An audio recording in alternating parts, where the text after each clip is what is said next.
Hola, soy Yolanda Navalón Guerrero, estudiante del máster en profesorado en la Universidad Miguel Hernández de Elche, en el grupo de San Juan.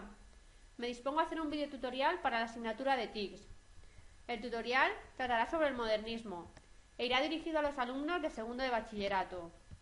En él trataremos sobre los orígenes del movimiento, sus principales características, así como sobre la polémica de si el modernismo debe ser considerado una época o una estética, las fuentes de las que se nutre el movimiento, los temas, el estilo y la métrica. Por último, propondremos una actividad que deberá ser realizada por los alumnos. En esta primera imagen vemos la figura de un cisne, que será el símbolo más representativo del movimiento, que significa la belleza. Los primeros signos de una renovación poética aparecen a fines del siglo XIX, tanto en España como en Hispanoamérica, pero la primacía corresponde a los autores americanos. Hacia 1890, Rubén Darío y otros adoptan provocadoramente el calificativo de modernistas. El término modernismo comienza siendo un insulto y finalmente los insultados acabarán reconociéndose en él. Cuando hablamos de modernistas es como si dijéramos hippies, personas que adoptan otra manera de ser. El modernismo era una forma de catolicismo que acabó siendo condenado por el Concilio del Vaticano, que declaró, no sujetas al dogma religioso, las ideas de liberales y modernistas. El modernismo era una herejía, o mejor dicho, una desviación del canon católico. Eran aquellos quienes se salían de la norma. Es Rubén Darío quien por primera vez se autoconsidera modernista, y en ese momento el término pierde las características de autor heterodoxo, raro, y comienza a ser asimilado por el cauce de la historia literaria. El modernismo era, por tanto, una actitud para los enemigos, una actitud exótica. Trataremos ahora sobre la polémica de si el modernismo ha de ser considerado una época o una estética.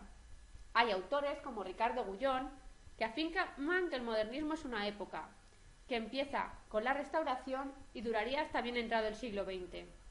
Las vanguardias se darán a partir de los años 20.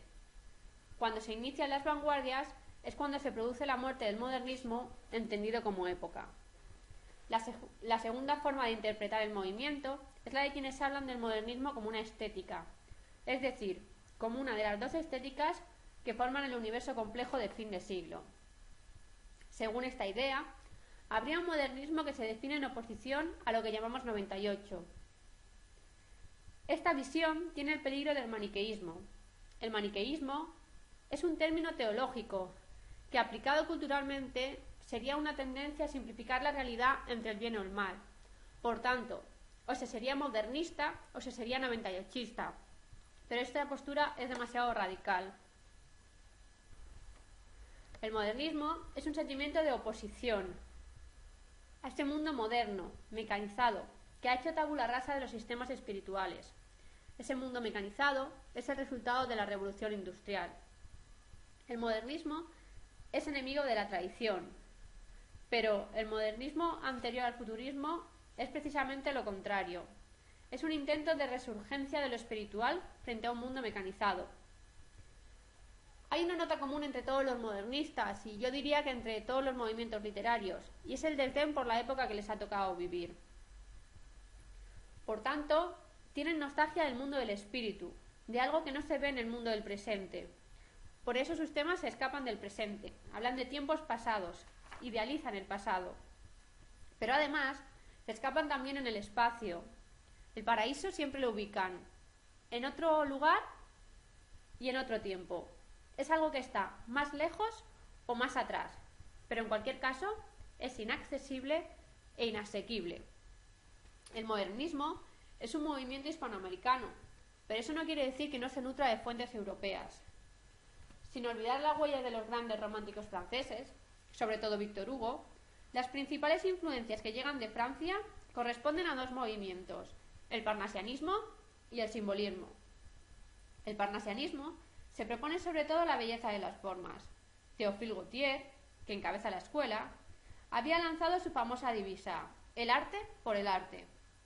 Así se instaura el culto a la perfección formal, el ideal de una poesía serena, impasible.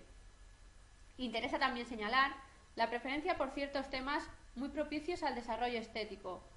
Así, los mitos griegos, la evocación de tiempos pasados o la evasión hacia ambientes exóticos, como los orientales. El simbolismo es una corriente que, procedente de Baudelaire, está representada por grandes poetas como Verlaine, Rimbaud o Mallarmé. Los simbolistas, frente a los parnasianos, no se contentan con la belleza externa ni con la perfección formal. Se proponen ir más allá de lo sensible. Se sirven para ello, entre otras cosas, de estos símbolos que dan el nombre a la escuela. Recordemos que el símbolo es una imagen física que sugiere algo no perceptible físicamente. Los símbolos más representativos del modernismo serían azul y el cisne. A los modernistas el mundo les insatisface y esa insatisfacción se ha convertido en noia, de ahí que se tiren a las drogas para evitar espacios y tiempos que les hubiera gustado vivir o evadirse del tiempo del presente. La actitud simbolista supone una ruptura con el lenguaje tradicional porque es insuficiente. El símbolo es una especie de término en el que nosotros estamos en un extremo, el conocido, y vamos hacia algo incógnito que no sabemos dónde está. La temática de la poesía modernista presenta dos campos diferentes, aunque no opuestos: la exterioridad sensible y la intimidad del poeta. Así, por una parte, la realidad será captada frecuentemente por una sensibilidad ávida de goces sensoriales y de belleza, paisajes, mujeres hermosas. Pero el mundo externo no les basta a estos poetas. A menudo les deja satisfechos. De ahí el llamado escapismo.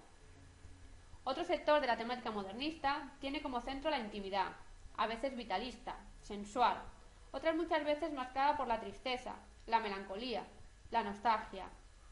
Hay cierto malestar que recuerda la angustia romántica, propia de quienes se sienten frustrados en el mundo en que vive. De ahí, como hemos dicho, el escapismo. Nunca se insistirá lo bastante en la profunda renovación del lenguaje poético, que significa el modernismo. Se amplían prodigiosamente los recursos expresivos, y ello en dos direcciones: por un lado la brillantez y los grandes efectos, y por otro lo delicado, lo leve. Así sucede con la utilización del color, con efectos brillantes o matizados, o con la musicalidad, ya rotunda, ya juguetona, ya lánguida.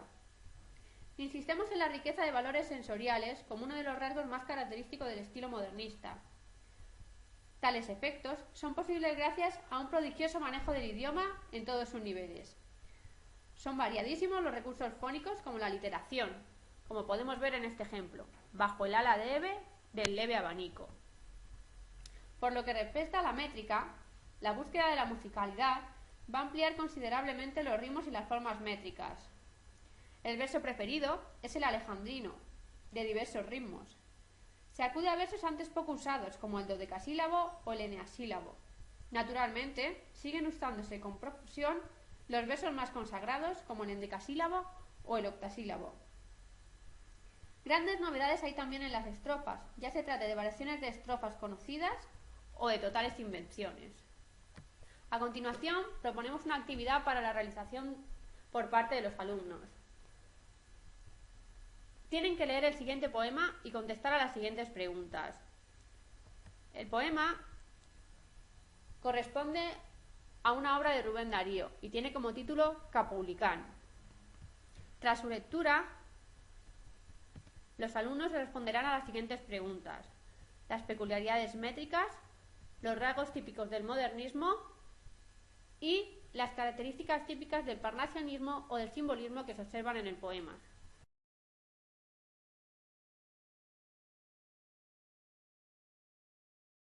Esperamos que este tutorial les haya servido de ayuda. Muchas gracias.